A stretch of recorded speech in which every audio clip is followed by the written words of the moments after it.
நல்லா யோசிச்சு தான் சொல்றியா என்று கேட்டான் என்று தான் சொல்ல வேண்டும். ஆமாங்க, உன்னை விட்டு அவன் இருந்ததே இல்லையே. இப்படி சொல்லியே எத்தனை நாளைக்கு தான் எங்கே போனாலும் அவனை கூட்டிக்கிட்டே போகிறது? அவனுக்கு 7 வயசு ஆகுதுங்க. இதுவே ரொம்ப லேட். இனிமேலாவது பழக்கப்படுத்தணும் என்று சொன்னால் என்று தான் சொல்ல வேண்டும். எனக்கு ஒன்றுமில்லை, அவனை பார்த்துக்க நான் ரெடி. ஆனால் அவன் இருப்பானா என்கிட்ட? அம்மா நம்மளை விட்டுட்டு தங்கச்சியை மட்டும் கூட்டிக்கிட்டு போகிறாங்கன்னு ஃபீல் பண்ண போகிறான். அதெல்லாம் ஒன்றும் ஃபீல் பண்ண மாட்டான். நான் பேசுகிறேன் அவன்கிட்ட என்ற ரேணுகா அரவிந்த் என்று அழைத்தாள் என்று தான் சொல்ல வேண்டும்.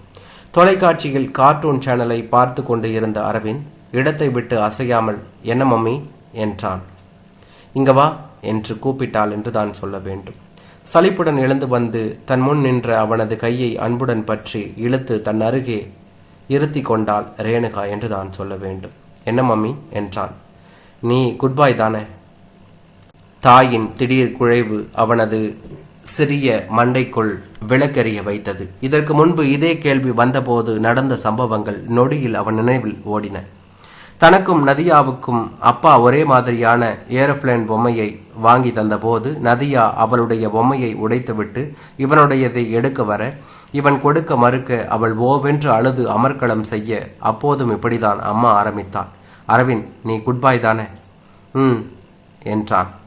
நதியா உன்னை விட சின்னவ. பாப்பா பாரு எப்படி அழறா. உன் பொம்மையை கொடு, கொஞ்ச நேரம் விளையாடிட்டு தருவா என்று சொன்னார்கள் என்று தான் சொல்ல வேண்டும். அவனும் கொடுத்தான். அதன் பிறகு அந்த பொம்மை நதியாவுக்கே சொந்தமாகிவிட்டது என்று தான் சொல்ல வேண்டும். இது ஒரு உதாரணம் தான். இப்படி நிறைய சொல்லிக்கொண்டே போகலாம். காரணங்கள் வேறு வேறாக இருந்தன. ஆனால் எல்லாவற்றிலும் இருந்த ஒரு ஒற்றுமை நதியாதான். அவள் சம்பந்தப்பட்ட விஷயமாக இருந்தால்தான் இந்த கேள்வி வரும். இருவருக்கும் 4 வயது வித்தியாசம். சொல்லு அரவிந்த், நீ குட்பாய் தானே? மீண்டும் கேட்டாள் ரேணுகா. ஏன் கேட்குற? சண்டே அம்மா ஒரு ஃபங்க்ஷனுக்கு போக போகிறேன். சண்டே மார்னிங் போயிட்டு மண்டே ஈவினிங் வந்துடுவேன். நீ சமத்தா டாடி கூட இங்கேயே இருப்பியான், சரியா? சண்டே அப்பா கூட ஜாலியாக பீச்சுக்கு போ, விளையாடு. மண்டே டாடியை உன்னை குளிப்பாட்டி ஸ்கூலுக்கு கூட்டிகிட்டு போவார். நீ ஈவினிங் வீட்டுக்கு வர்றதுக்குள்ளே நான் இங்கே இருப்பேன். என்ன நதியா? அவளை தான் நான் கூட்டிக்கிட்டு போகிறேன். அவள் சின்ன இல்லையா? விட்டுட்டு போனால் மம்மி மம்மின்னு அழுவா. அதான் நீ பெரிய பையன், குட் பாய், அழமாட்டேன். அரவிந்தன் உடனே பதில் சொல்லவில்லை. தாயையும் தந்தையையும் மாறி மாறி பார்த்தான். கட்டிலில் தூங்கி கொண்டு இருந்த நதியாவையும் பார்த்தான். அரவிந்த், மம்மி நதியாவை கூட்டிகிட்டு போகட்டும். நான் உன்னை பீச்சுக்கு கூட்டிக்கிட்டு போய் ஐஸ்கிரீம் சாக்லேட் எல்லாம் வாங்கி தரேன். அவளுக்கு எதுவும் வேணாம் என்றான் ரமேஷ் என்று தான் சொல்ல வேண்டும். நதியா பாவம், அவளுக்கும் ஐஸ்கிரீம் சாக்லேட் எல்லாம் வாங்கி வந்து ஃப்ரிட்ஜில் வைங்க என்றாள் ரேணுகா. முடியாது, அரவிந்துக்கு மட்டும்தான் என்று ரேணுகாவுக்கு மட்டும் தெரியும்படியாக கண்ணடித்தான் ரமேஷ். அரவிந்த் முகத்தில் மெதுவாக மகிழ்ச்சி போக்க ஆரம்பித்தது என்று தான் சொல்ல வேண்டும். அப்படியா, சரி. ஆனால் அவகிட்ட பீச்சுக்கு போனது ஐஸ்கிரீம் சாப்பிட்டதுன்னு எதையும் சொல்லாத. சொன்னா அழுவா, சரியா என்றாள் ரேணுகா. என்று தலையாட்டினான் அரவிந்த். அப்போ நானும் நதியாவும் ஊருக்கு போகட்டுமா? சரி என்றான் என்று தான் சொல்ல வேண்டும். அப்புறம் நானும் வரேன்னு அழக்கூடாது என்று சொன்னாள். அழமாட்டேன் என்று அவனிடமிருந்து பதில் வந்தது. மம்மி வேணும்னு அப்பாவை படுத்தக்கூடாது என்று சொன்னாள். மாட்டேன் என்று அவனிடமிருந்து பதில் வந்தது. குட் பாய் என்ற ரேணுகா அரவிந்தை உச்சி முகர்ந்தாள். ஞாயிற்றுக்கிழமை காலை நதியாவை அம்மா குளிப்பாட்டி புது ட்ரெஸ் போட்டு விடுவதை அரவிந்த் அமைதியாக பார்த்து கொண்டு இருந்தான். ஆனால் எந்த நொடியிலும் மம்மி நானும் வருவேன் என்ற வாசகம் அவனது வாயிலிருந்து உதிரும் என்ற எதிர்பார்ப்புடனேயே இருந்தான் ரமேஷ். ரேணுகாவும் புது புடவை உடுத்தி தயாராகி வந்தான்.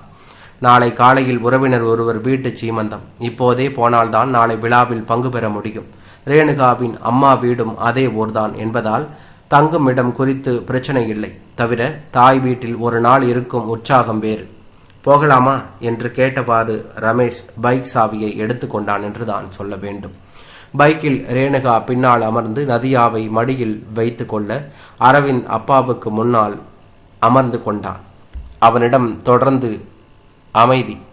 லக்கேஜ் பக்கவாட்டு கொக்கியில் மாட்டப்பட்டது. ரேணு, எதுக்கும் இவன் ட்ரெஸ்ஸையும் எடுத்து வச்சுக்கிட்டியா என்று கிசுகிசுப்புடன் கேட்டான் ரமேஷ்.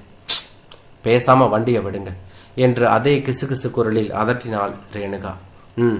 ரயில் கிளம்புறப்ப அது கூவ போகுதோ இல்லை இவன் கூவ போறானான்னு தெரியல என்றவாறு வண்டியை விரட்டினான் ரமேஷ். ரயில் நிலையம். கூட்டத்தில் நீந்தி கடந்து பசை காயாமல் அப்போதுதான் ஒட்டப்பட்ட பெயர் பட்டியலில் சரிபார்த்து உள்ளே ஏறி சென்று உரிய இருக்கையில் அமர்ந்தாயிற்று. எதிரே ஆளில்லாத இருக்கையில் ரமேஷ் அமர்ந்தான். அவனது பக்கத்தில் அரவிந்த் நின்றிருந்தான். ரேணுகா அவனை பார்த்து புன்னகைத்ததும் அவனும் புன்னகைத்தான். அதில் ஒரு ஏக்கம் தெரியவே செய்தது என்று தான் சொல்ல வேண்டும். அரவிந்த், நான் சொன்னது ஞாபகம் இருக்குல்ல? நீயும் டாடியும் என்று குரலில் உற்சாகம் கூட்டி அவனது அமைதியை கலைக்க முயன்றாள் ரேணுகா என்றுதான் சொல்ல வேண்டும். என்று ஒற்றை வார்த்தை தான் வெளிப்படுத்தினான் அரவிந்த்.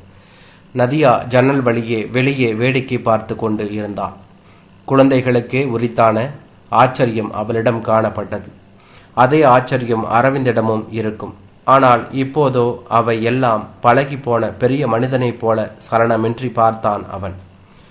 என்னங்க என்று தயக்கமாக குரல் கொடுத்தாள் ரேணுகா. சொல்லு என்றான் ரமேஷ். என்னங்க, குழந்தை இவ்வளவு சைலண்டா இருக்கானே என்று சொன்னான். சைலண்டா இருக்கானா சந்தோஷப்பட வேண்டிய விஷயந்தானே என்று சொன்னான். முகத்தை பாருங்க, சுண்டி போச்சு. அதெல்லாம் சரியாயிடுவான். நான் வெளியே கூட்டிட்டு போய் சரி பண்ணிடுறேன். அப்படிங்கிறீங்களா? ஆமாம். என்னை விட்டு அவன் இருந்ததே இல்லையேங்க என்றான். இப்படி சொல்லியே இன்னும் எத்தனை நாளைக்கு தான் இவனை நீ போகிற இடத்துக்கெல்லாம் கூட்டிக்கிட்டு போவேன்? இப்போவே இவனுக்கு 7 வயசு ஆகுது. இரு இந்த டைலாக் ஏற்கனவே வந்த மாதிரி இருக்கே. விளையாடாதீங்க. நான் சொன்னதையே என்கிட்ட பேசி காண்பிக்கிறீங்களா என்றாள் என்றுதான் சொல்ல வேண்டும். சரி, இப்போ என்ன சொல்ல வர என்றான் அவன். இவனையும் கூட்டிக்கிட்டு போறேங்கிற. இவனுக்கு ட்ரெஸ்ஸு ஒரு நாள் தானே. என் அண்ணன் பையன் ட்ரெஸ்ஸையே போட்டு விட்டுட்டா போச்சு. என்னதான் நீங்கள் பீச் பார்க்குன்னு கூட்டிகிட்டு போனாலும் ராத்திரி நான் இல்லாமல் குழந்தை ஏங்கிடுவான். அரவிந்த் அம்மாவோட நீயும் வர்றியா? அவ்வளவுதான். அடுத்த நொடியே குபீர் பாய்ச்சலில் சென்று ரேணுகா மடியில் இடம் பிடித்தான் அரவிந்த். நதியா அவனை பிடித்து தள்ள முயல. பதிலுக்கு அவன் அவளை தள்ள, ஏ சண்டை போடக்கூடாது அரவிந்த், நீ குட்பாய் தானே என்று ரேணுகா சமாதான முயற்சிகள் இறங்க ரயில் மூச்சு விட்டு புறப்பட ஆயத்தமானது. அரவிந்த், நதியா, டாடிக்கு டாட்டா சொல்லுங்க என்றாள் ரேணுகா. புன்னகையோடு 3 குழந்தைகளுக்குமாக கையசைத்து விடை பெற்றான் ரமேஷ். என்றான்.